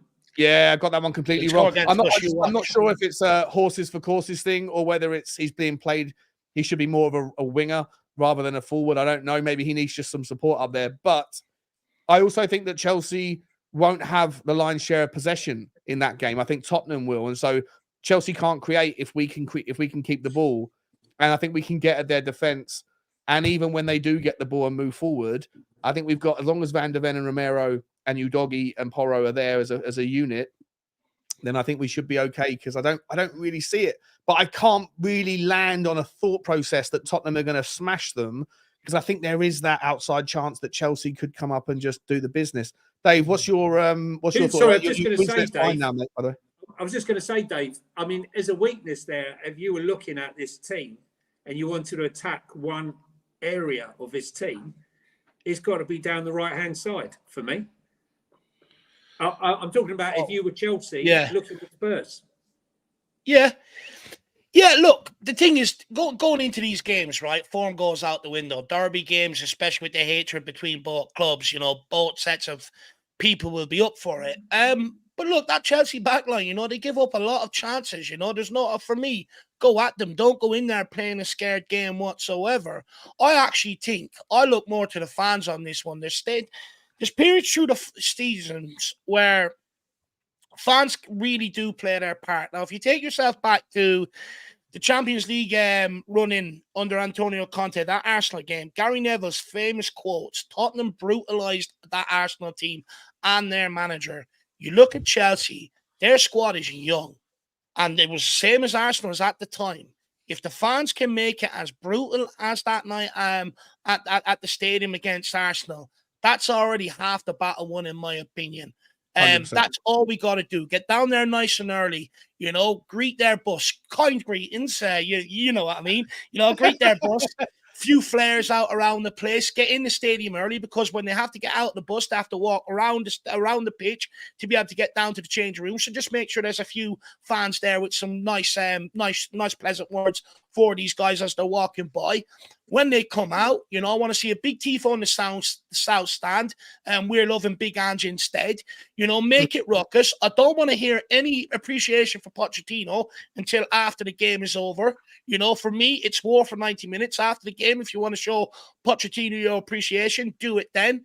But the fans have a real part to play for this game, in my opinion. We can brutalize them. We can make them scared and intimidate them before they even get out on that pitch. Then that's half the battle. Then when we get out on the pitch, it's just about us playing our game. I look at their midfield. I'll be honest, I'm not really too worried about playing around them. And then I think you get at that back line. What I will say is, that Jackson guy would not hit a barn door with a fucking bulldozer, but I guarantee you he puts one in the back of the net against us. Guarantee you. And also, I want to apologise to you, Shawnee, because I've been in and out, but my internet has been going absolutely crazy, so I apologise. No, you're okay, mate. You're fine. You're absolutely fine. Dave, let me just stay with you for a second on this one. You mentioned about Pochettino. A couple of questions, essentially, that's going to land on the same topic for you. One is, do we sing you can keep your Pochettino, your Conte and Mourinho before the game? And ultimately, do you boo Pochettino? Do you give him the kind of heart? Because there's a massive debate on Twitter. I've seen so many people putting out the polls. Are you going to boo him or are you going to cheer him? And on one person's poll that had 2,000 votes, I saw it being 80% cheer him, 20% boo. On another person's poll that was at about 1,000 votes, there's a different style of fan. So it depends on the audience of the people that see the polls, but it was like 70% boo, 30% cheer. How do you embrace Pochettino, and what does that set the standard for the atmosphere on the game? Look, I think one thing at Tottenham, I think we'll agree, is we've been too sentimental the last few years, and the players that we've been sentimental towards have not done the business for us. And at elite level sport, there's no room for sentimentality. For me, we're top of the league. We want to remain unbeaten. We've got to also remember, these guys are coming here to take a scalp. Right? They want to beat us. They want to say, hang on a minute, we are getting it right. Pochettino will want to beat us, because by beating us, we'll, give him a bit more grace here, because if we beat him, he's on the verge of the sack over there. With how things are going there at the minute. So they're coming here looking to take a scalp. We have to remember that. They also stopped us from winning the league the year Leicester won it. Let's not forget this. Poch chose to go there. That's on him. For me, you show your appreciation after the game. When the final whistle is done and all is said and done, you can show your appreciation then. Anything up until that, and during that whole 90 minutes, it's war. And that's just the way it is. I want 3 points. I want to win a league title. I want to remain unbeaten. And by showing Pochettino love, we'll show weakness. And Chelsea players will thrive upon that. They'll grow upon that. For me, we've built this stadium. We've built that big wall of sound for a reason. For nights like Monday night. So let's use it to its full advantage, and we can pay respect to Pochettino after the full 90 minutes. You can sit there and sing, he's magic, Mauricio Pochettino, once the final whistle goes. During the rest of the game, You know, Pochettino is dead. Everything else, you know, I'm loving Big Ange instead. I want to hear that belted out. We have to make that place intimidating in the derby game. We cannot give them any edge whatsoever because they'll look to exploit it. I agree 100%. This is supposed to be devil's advocate, and you guys just agree all the time. Dave and I were separated at birth, the brother from another mother. Right? Look, the thing is, look, had he been offered the job and turned it down, right, then I have animosity. I don't have any animosity. He got sacked. He wasn't offered the job. He's taken another job. Yeah, it's Chelsea. Look, if it was Arsenal, I would have the arse, right? He's gone to Chelsea. Yeah, they're a rival. We don't like them. But on that day, when he comes into the stadium, nothing. We treat him like anybody else. We don't clap him. We don't boo him, right? What we do is we get our own house in order. In other words, we worry about getting behind the team, okay? Because deflection, right, is noise, clapping and booing, right? People arguing in the stands. Why are you booing him? Why are you clapping him? Right? That's pathetic. Yeah, it's a distraction, right? Isn't it? It's a distraction, right? Okay. Yeah. I have people, you know, I had a guy in front of me last season, not particularly a nice guy, and I was going, Sonny's shocking. He's absolutely shocking. He needs to come off. He needs to come off. And eventually he scores, right? The guy turns round and he pokes me like with his finger right in my face. He's in front of me. Yeah. And I grabbed hold of his finger and it was an instant reaction. And I went like that and I pushed him away from me. I didn't expect him to sort of, you know, I was with someone there. I was a bit startled at the reaction, to be honest with you. And there was quite a lot of that last season with Enoch in, Enoch out, Levy in, Levy out. And I just think, as Dave said, it's a distraction. All we need to be doing is creating a wall of sound, an atmosphere that when those guys from Timbuktu and wherever they've come from that we've signed come out there, they haven't heard anything like it, and they shrink inside themselves and their backside go... It will be that I think. I mean, Arsenal at Chelsea was at home. I don't think Chelsea have played a team away from home this year. Correct me if I'm wrong, but I don't think they're going to play one under the lights. It's going to be pouring with rain. It's going to be one of those slippery. I think Storm Kieran's coming in. It's going to be a real like helter-skelter game, and I don't think the Chelsea players will have experienced. What storm is it? What storm is it, Sean? Storm Kieran. Storm expert. Storm Kieran, yeah. We're on K already, and it's only October. No, it's a C. It's Storm. It's a C. Kieran's with a C. Sorry, yeah, Kieran with a C. The Irish version of Kieran, I think. Sorry. Hang on. Chelsea fixtures. Let's see. I don't think they've played a team away from home that's going to have presented the atmosphere that Tottenham are under the lights in the pouring rain. I think it's going to be one of those memorable. No, nights. I know they've got some shocking fixtures coming up. I know that. Yeah. They haven't. Okay. I'm sure they haven't played anybody that's meaningful away from home. So yet. They've okay. So this season they have drew with Liverpool at home 1-0. Who were their away fixtures? What was their away fixtures? They lost to West Ham 3-1. That would have been a tough atmosphere. Actually, that's fair. That would have been a tough. 3-1. They lost to West Ham at home. They drew with Bournemouth away. Yeah, no atmosphere there. They beat Fulham away 2-0. They beat Burnley away 4-1. Yeah, they haven't really played. They haven't experienced anything like what they're going to see on Monday night. No, but guys, what's the team? What's the team that we got to put out then? Is it? I mean, are we presuming full strength, absent Manos Solomon and Perisic? Dave, who do you want to see at the top end of the pitch? I'm guessing you're going to say the same throughout, unless you've got some crazy scenario. But it really comes down to who we play at the top end, doesn't it? Yeah, for me, it's just about that top end. Look, I think Son goes down the middle anyway, so you can take him out of the equation as well. It's just about the wingers. I'll be honest, I think Ange goes with Kulu down the right and Johnson down the left. I would like to see it changed up. I would like to see Gill down the left and or Kulu down the left and Johnson down the right, and see how that works. You know, maybe even if you could do interchangeable wingers for a period of time during the game and see how that works.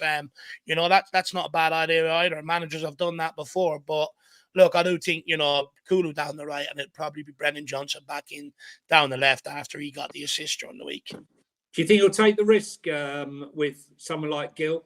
I thought Gill looked quite good when he came up. Yeah, so did I. Oh, look, honestly, it brought a tear to my eye when he took down that first ball out of the air. I absolutely love the kid. Look, I'll keep saying this about Gill. For me, he's been out injured, right? He hasn't had preseason. He's had a bit of training before they left for the tour and stuff like that, but he's had his surgery on his back. Ange Postecoglou picks players based on merit. And right now, there's not, like, you know, we're not in a position just to go, oh, here, give you some minutes, get you up to speed. You'll have to sit there, be patient, bide his time, wait for his opportunity. And then it's just about taking that opportunity when it presents himself. So that's all he's got to do. Do you think that Brian Hill's had enough time? I'll ask the same question about Ben Davies, actually. Sorry, I know we're sort of running over again, but because I love this conversation with you guys. So let me know if you've got to go. But Ben Davies, to me, looked like a guy, not only was he exposed for not having the pace that we need for that role, but he looked like a guy that hasn't had anywhere near enough match minutes playing a system that is unique. I think you can only learn so much on the training ground. I think you have to kind of learn on the job a little bit. And I feel like, look, I think the three of us, even though this is devil's advocate, I think we all share the same consensus that we all want Brian Hill to have a crack at this system, because I think we all think there's a player in there. Correct me if I'm wrong. And we all want to see him succeed at Tottenham. He's been out injured. I think this system will suit him, but I would make the argument that against Chelsea, it's too big of a game, too big of an environment. And I don't know if he's had enough time on the pitch or even on the training ground learning Ange ball, because he's been out the entire season with the surgery. I don't think it's Ange ball so much, Shawnee. I just think that, training minutes does not substitute match minutes. And I think he's going to be a long way away right now from a full 90 minutes. So I would say he's probably bench 15, 20 minutes from the bench. That's what I would do. I'm just not understanding Kulu at the moment. I'm really not. I'm really struggling. He has great strength. He's great holding the ball up, but at the top end of the pitch, he's just not. Is he better as a substitute in the 50th minute when you're 1-0 up, 2-0 up, trying to hold on to the game? You bring him on to offer that kind of security. I think eventually he could become an 8, right? I would bring him inside. I think he's just lost in that position. I think it's a waste of time. That's my opinion. I've never thought before he kicked a ball for Ange that he would play well on the right-hand side in this system, nor did I think Sonny would play wide on the left in Ange's system. So not for me, either of those two in that position. But listen, I'm not a manager. Ange is the manager, and he's doing a pretty good job at the moment. I think the problem we've got with Kulu this year is with Antonio Conte's system, he had Romero and he often had Pedro Porro pulling defenders away from him last season, or in the Antonio Conte system. Anytime Kulu got on the ball, either Porro would drop back to receive it, which meant Kulu could go on the outside of his man, or a lot of times Porro overlap, bringing a player with him, which created space for him to cut on the inside. This year, that's not happening. So Kulu, I actually think he's very isolated out there in this system, believe it or not. A lot of time when the ball goes over to him, there's not that great support. Now, I do think Sarr has been tasked within recent weeks to maybe give him a bit more support down that side. But it's just not working when he doesn't have the fullback overlapping him. In the Postecoglou system, it's inverted, which means, when the ball goes out to Kulu, it's all on him. And 9 times out of 10, because he's left-footed, he preferred to go on his left foot and do things, which defenders are finding it very, very easy against them at the minute. So either there needs to be a tweak down that right-hand side, or else I want to see him on the left. I'll take what people say about him being an 8. I more look at him as a striker. I think when I look at the guy, not only in sort of body shape and stuff like that, I think there's a lot of similarities to what we had with Harry Kane. I think eventually you could see him play. It's just frustrating, Dave, to watch him receive the ball, beat a man, check back, not have anything on, and then pass backwards. I just find it too frustrating. You know, I feel like do you guys think though, Johnny? I've got to ask this.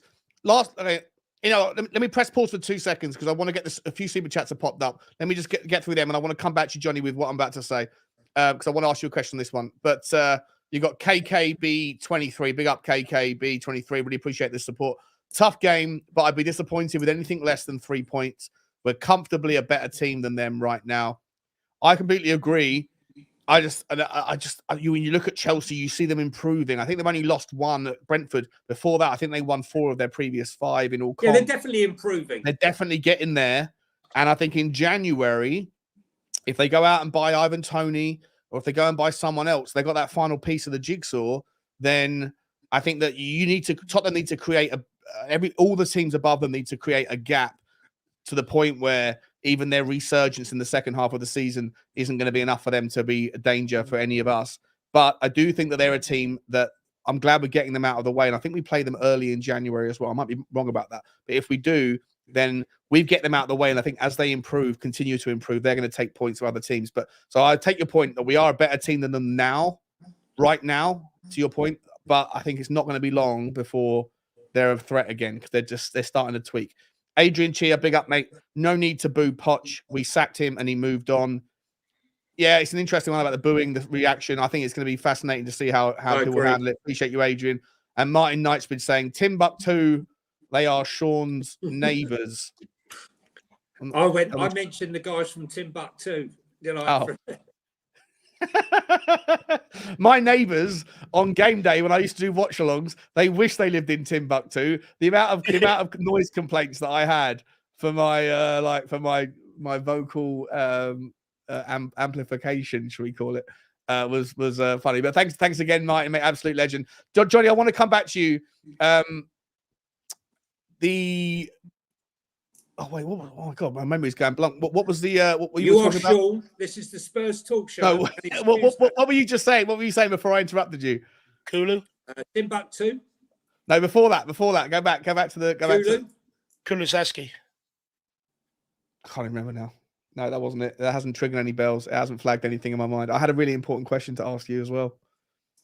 I was talking about the not Kulu sort of being isolated. Not having the overlap on fullback. That was the last thing you spoke about. You said you wanted to bring it up. It's not coming back to me. My memory is worrying. Give me a second. I'll go back and listen to it a second. I'll see if I can get it for you. I'm so terrified. I've got like early onset dementia. Genuinely, I feel like sometimes I sit there and I'm like, what was I just thinking about? Right. And Joel, can we get this show started? Right. Okay. We're not backstage anymore. No, I know. Better get the show on the go. Yeah, no, it's completely gone. It will come back to me in a second. So, Johnny, you're saying, what's your score prediction on the game? This is so hard. I hope we absolutely smash them. I'm going to go 2-1. 2-1 to Tottenham. Who's going to score? I'm going to go for Sonny and Richarlison. Oh, you think Richarlison's going to start? Do you think he's going to come off? He'll get a game. You think he's going to come off and win? This is the sort of stupid game where he'll get a goal. Yeah, and then everyone's going to be like, "I told you, you got to play Richarlison every minute. You have to play Richarlison every single second." I'd love to see it for him. Look, I don't want to see, unlike a lot of Spurs fans, as much as I've pulled Porro apart, I hope he completely turns it around and becomes a player. And I'd really love it if the mental shit that's going on inside Richarlison's head disappears and he turns out to be a mentality monster and he starts banging goals in, because we need it. And if he could rediscover, that World Cup form, everyone should be celebrating, but the likelihood of it happening, don't know. Dave, listen, mate. You put it in the chat. You're saying it's about Richie. I'm terrified, mate. My mind has gone completely blank. It was a really important question, and it's just completely gone. Whoop. and it's off into the ether somewhere. It is what it is. Listen, we're gonna wrap up in just a second. Dave, what's your final thoughts on the Chelsea game? You said that you want to see Kulu on the left, but you don't think so. Score prediction? Do you know what? I'm gonna go Tottenham. I'm gonna go Tottenham 3-0. You know, we absolutely smashed them when we were crap under Conte last year. Even Ollie Skip scored against them. That's how bad they are. So I'd like a chant that made up about that before the game. But look, us at home, under lights, all white, you know, use the stadium for what it was built for to full effect. I think with their young squad, I think we can definitely get under their skin, and I think it could be a good night for us. Look, it's not going to be easy. We're going to have to be at our best, but look, Ange Postecoglou the last few weeks, you know, after the Fulham game, he sort of rattled the team after in the press conference, which I like about. You know, he sort of called the team out for the lackluster second half. You know, going into the Palace game, he sort of spoke about the front three. I reckon that's all designed to give them a bit of a kick up the hole. So, you know, I think it's all designed because he knows he's got Chelsea coming up to sort of get their head right, so we don't get any players in there sort of getting carried away, thinking they're big time Charlies now, and full focus on Chelsea. And I will say, I think we play better against the bigger teams. You know, you look back at our best performances this season, Man United, Arsenal, Liverpool, some of our better performances this year. We turn up in the big games, and they play teams that play against us as well, Burnley as well, right? Yeah, and Burnley. But, like, you know, these teams that want to come and play football, they actually play into our hands. I'm more concerned going into teams that play a low block against us than I am the bigger teams that want to come and play football. Because you come and play football, we'll outrun you, we'll outfight you, we'll outpass you, and we'll outscore you. So, you know, this one could be a good evening for us. 3-0. The only thing is, I would say, against Man United in that first half, we were so bad they could have been out of sight in that first half against us. Not without Vicario. The new Fabian Barthez. Yeah, without Vic. I mean, let's be honest, in Liverpool, when they went down to 9 men, we were poor. We were very poor. You know, I haven't seen us play 90 minutes of football apart from Burnley at the moment. I don't think that we are, seems so petty, I don't think we're really performing anywhere near the top of our game at the moment. Defensively, we are really good. We're still giving up chances, and Big Vic has been there to save us. That save that he made in the first half, I don't think Hugo Lloris gets down to that. He needed every single inch of that 6'4" to get his hand to that. And the same one in Fulham from Paulinia's header as well. 100%. Yeah, and Paulinia's header. You know, so we are giving up chances. You know, we're not clean as a whistle, and we're not clinical up front. So, you know, it's going to be an interesting game, but they will come at us, which should hopefully be advantage. I think I'm more worried about Villa, if I'm honest. Well, that's the last question of the night, guys, or the afternoon, but to round it off. Where is the next time that, if you're both predicting Tottenham wins, next up is Wolves away, but they're going to be without Neto, their danger man. He's got a hamstring injury, poor bloke. Like that guy, he's already had 2 before. His career is going to be blighted with it. It's how long's he out for? 6 weeks, 8 weeks. Is that what he said? He always gets long. Well, I haven't said it, but he pulled his hammy, so you know it's out. He's out for a while, and it's the 3rd time he's done it. So once again, you look at all the players that are top prospects that get an early hammy injury in their career. It happens time and time again. It's the worst injury I think a player can get. Anyway, he won't be there, but we've got Wolves next. Then we've got Aston Villa at home. And you never really know what sort of setup Unai Emery's going to put up. Then you've got Man City away, and after that, we've got a bunch of other things. Newcastle, West Ham at home. Yeah. Where's the next time Tottenham drop 3 points? When's our first loss of the season coming from, guys? I think Wolves is going to be a tough game. I think he's done. What's the name? He's done a fantastic job. Gary O'Neill. Wolves, Gary O'Neill. I mean, I actually know his agent, and he used to talk about him, and I think he keeps going on about this bloody guy is going to be a great manager. It just completely slipped my mind. And when I saw him at Bournemouth, I was going, oh, him. And I still didn't really register. And then obviously the stuff he did there was incredible after Scott Parker said this is like a pathetic group of teams, players. And look what he did. And then he gets the sack. and then he's gone to Wolves, who are not performing, and he's performed fantastic. I think they're unbeaten in 5 games. Yeah, I think something like that. Yeah, they beat Man City. They're a very, very tough team. Yeah, I like you saying. tough You're saying team to Villa's the beat. next tough one. I think Chelsea's tough. I think Wolves is very tough. I think Villa is tough, and I think who's City gonna is give really us- tough. So I don't know. I think. Do you think we're going to lose one of those 4? Yes. Which one? I think Villa could be. It could be Wolves or Villa. I think we'll win Chelsea, but I think Villa are really. He's got Douglas Luiz playing even better than he already was. Yeah. He's still slow as shit. He's got Ollie Watkins concentrating because his work rate is incredible. Ollie Watkins, instead of working the whole line, he wants him to work on the back. Getting into that box, and it's paid off. He's a fantastic coach. I think Arsenal made a huge mistake getting rid of him. They didn't back him when he wanted to get rid of Aubameyang and all the troublemakers. I think Villa could be the first real trouble. Dave, what about you, mate? I actually think it could be the Man City game. Usually we beat them because we play such a defensive game and catch them on the counter.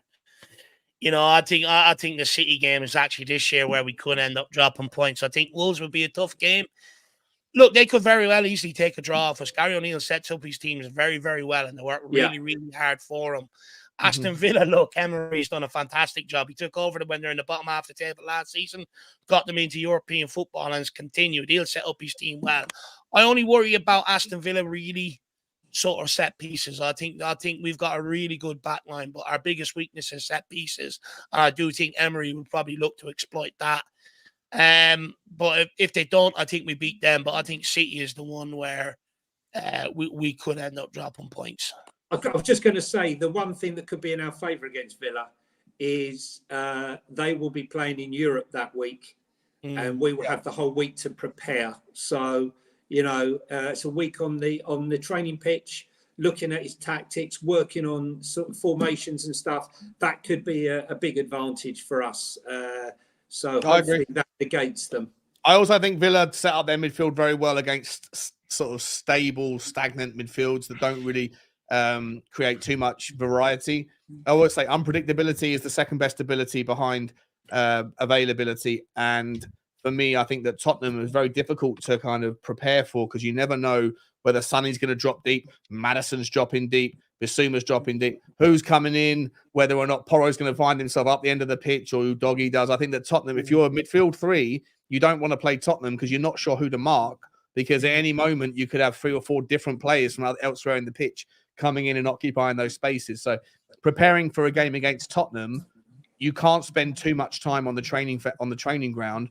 Unlike the Conte days when it was always the same every single time, these days they can only spend 5 minutes doing this because they got to spend 5 minutes doing that, because there's all these different varieties to the way that we find ourselves with players in a variety of positions. It's going to be fascinating. Guys, we're going to leave it. I love these chats. We're 47 minutes longer than we were supposed to be. Dave, where can people find you, mate? Yeah, guys, you can find me over at the Irish Hotspur. Look, like Sean took a bit of a small hiatus over the international break. I mean, we can't invent talking points. So, I wish we could, but we can't. But, we're back up and running now again. So, that's where you can find me. I appreciate any support if people enjoy my contributions. But look, Sean, thanks for having me and thanks for inviting me on this show. I really enjoy it with yourself and Johnny. An hour and 47 just flies by like that. It's my favourite show of the week. It really is. And Johnny, you're a massive part of it as well. Thanks, Dave. Johnny, people can find you at Tottenham on Tour. Tottenham Obviously, on Tour. Also, they can find you on Twitter as well. But talk about what's happening over there. On Twitter, I was back doing the spaces now, and also there's a link there to my Let's Talk Tottenham Instagram account, which seems to be doing very well at the moment. Seems to have been gaining a lot of subbies on that one, a lot of followers. So that's doing well. Going all day long, lad. There's comments on it all day long. I mean, honestly, my Instagram is just like, honestly, I don't know what's gone on. I had about 290 before Burnley. I think I've got 6,000 and something now and still going. Wow. Yeah, it's still going. You've got viral. He's got, I think I've got a virus from it. What was I going to say? Yeah, no, you can find me obviously on Tottenham on Tour and with Brian Daigle on Anger Management after the day after the game, where we obviously review the game. But obviously, enjoy also coming on here with yourself and Dave. And thanks for having me on, as always. Appreciate you, Johnny, mate. You're a legend. Dave, you're a legend. We love this show. It's good to be back with you guys. We're going to leave it there, guys. If you can't find these links, I'm going to put them into, as soon as the stream ends, I'm going to add them into the description. So make sure you get over and smash the Irish Hotspur a sub. Make sure you smash Johnny a sub for Tottenham on Tour, and also on Instagram and Twitter and all the socials. You can find them all everywhere you go. Love you all. Thank you so much to the super chats that have come through. Let me just quickly call them out. Drewzilla, as always, massive shout out. Martin Knightsbridge, you've been all over this one today. Really appreciate you. Futures Bright, Futures Lily White, Adrian Chia, Henry Wright with the chair slander, Frankly Tottenham, Donovan. I'm going to post your shirt tomorrow morning, mate. So you'll see it. I don't know how long it will take to get to Canada, but a few days. Black Azini, thank you for your ongoing support. Jefferman from Hong Kong, big up to you. In a Coma from Australia. Aaron J, KKB23, and yeah, the other two we've already mentioned. Thank you guys so much. Like, subscribe, and comment. And as always, come on, you Spurs. Wonderful.